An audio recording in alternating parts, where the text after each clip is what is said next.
pretty cute. Imagine the other eye. Imagine the other eye is so scary. Angels and spirit guides. What is the topic for us to talk about right now that the collective might want to hear?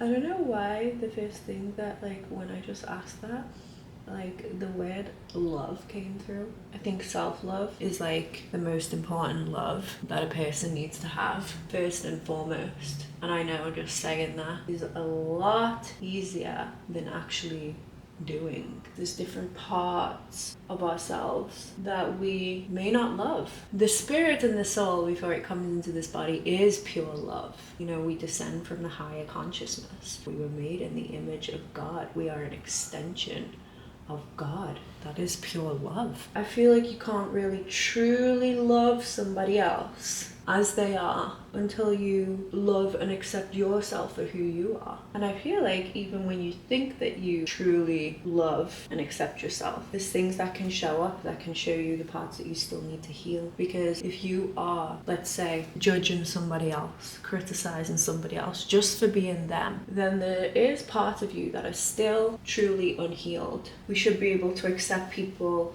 in all different forms, no matter how wonderful and weird they are, or the choices that they even make that you might think aren't the best choice. And I think just loving and accepting people for who they are is one of the biggest forms of love that you can give anybody, because we're all here to learn in our own ways. When you are truly loved and accepted for who you are, doesn't that just feel great? Doesn't that just feel wonderful when you can really be like your silly, most authentic self and somebody loves that about you? That is the biggest form of love.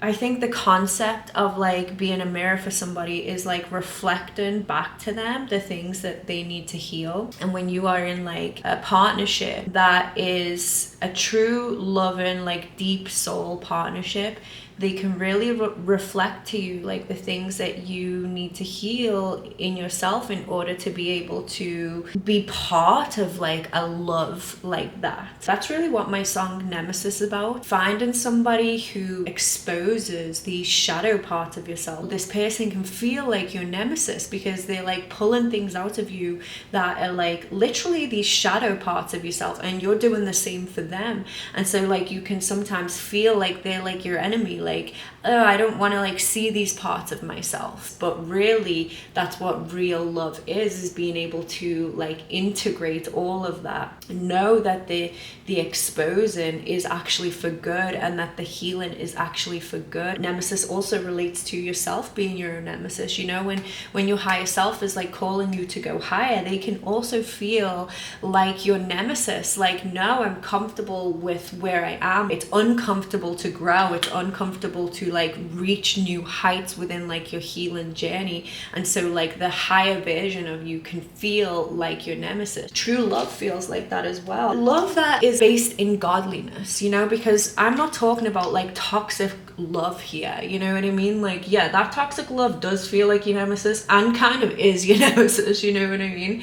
Like, if it's not taking you to like new heights, and if both people aren't willing to like actually learn and grow through the relationship, and like grow through commitment and grow through devotion to themselves and to God and like the God in themselves, then that's like, obviously you're going to learn things from that relationship, and you're going to be able to like learn things. It's going to be an experience, but it's not going to be something that's going to take you to your higher divinity, right? Into closer to God.